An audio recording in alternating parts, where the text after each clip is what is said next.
രാഹുൽ ഈശ്വറിന്റെ ഫ്ളാറ്റിൽ തെളിവെടുപ്പ് തുടരുകയാണ്.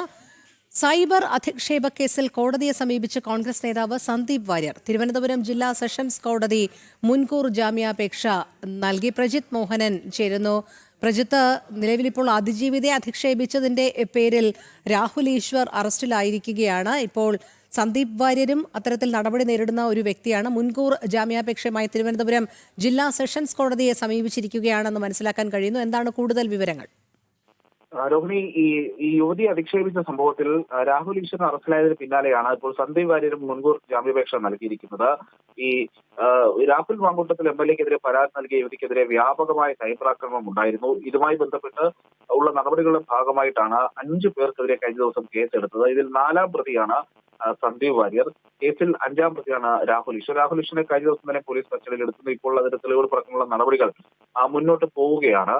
അതിന്റെ ഭാഗമായി കൂടിയാണ് പ്രത്യേകിച്ച് തന്റെ പ്രൊഫൈലിൽ ഇട്ട ഒരു പോസ്റ്റുമായി ബന്ധപ്പെട്ട് യുവതിയെ മനസ്സിലാകുന്ന വിധത്തിലുള്ള സ്റ്റേറ്റ്മെന്റുകൾ, ഫേസ്ബുക്ക് പോസ്റ്റുകളൊക്കെ അദ്ദേഹം ഇട്ട എന്നുള്ള വിഷയം ഉണ്ടാകുന്നതും പിന്നീട് കേസ് രജിസ്റ്റർ ചെയ്യുന്ന സാഹചര്യം ഉണ്ടാകുന്നതും.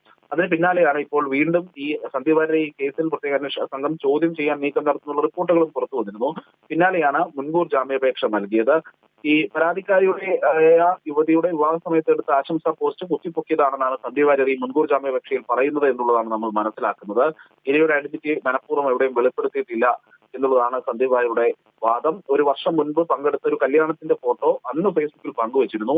അത് പലരും ദുരുപയോഗം ചെയ്ത് ശ്രദ്ധയിൽപ്പെട്ടവരുടെ ഫോട്ടോ ഡിലീറ്റ് ചെയ്തിട്ടുണ്ട്. മനഃപൂർവ്വം ഇവരുടെ ഐഡന്റിറ്റി വെളിപ്പെടുത്തിയിട്ടില്ല, കേസ് നേരിടുമെന്നൊക്കെയുള്ളതാണ് സന്ദീപ് വാര്യർ പറയുന്നത്. പക്ഷെ അപ്പോഴും തന്റെ പ്രൊഫൈലിൽ നേരത്തെ ഇട്ടിരുന്ന ഒരു ഫോട്ടോ, അത് ആ യുവതിയുടെ വിവാഹ സമയത്തെടുത്ത ഫോട്ടോയാണ്. അതോടൊപ്പം തന്നെ യുവതിയെ സംബന്ധിച്ച ചില പരാമർശങ്ങളും ഈ കേസിനെ സ്വാധീനിക്കുന്ന തരത്തിലുള്ള അല്ലെങ്കിൽ കേസിന്റെ അന്വേഷണം നടക്കുമ്പോൾ അതുമായി ബന്ധപ്പെട്ട രീതിയിലുള്ള ചില സ്റ്റേറ്റ്മെന്റുകളും സന്ദീപ് വാര്യരുടെ ഭാഗത്തു നിന്നുണ്ടായിരുന്നു. അതാണ് ഇപ്പോൾ സന്ദീപ് വാര്യർക്കെതിരെ ഒരു കേസ് വരുന്നതും ആ കേസിന്റെ ഭാഗമായി സന്ദീപ് വാര്യരെ കസ്റ്റഡിയിലെടുത്ത് ചോദ്യം ചെയ്യാനുള്ള സാഹചര്യം തെളിയുന്നതും.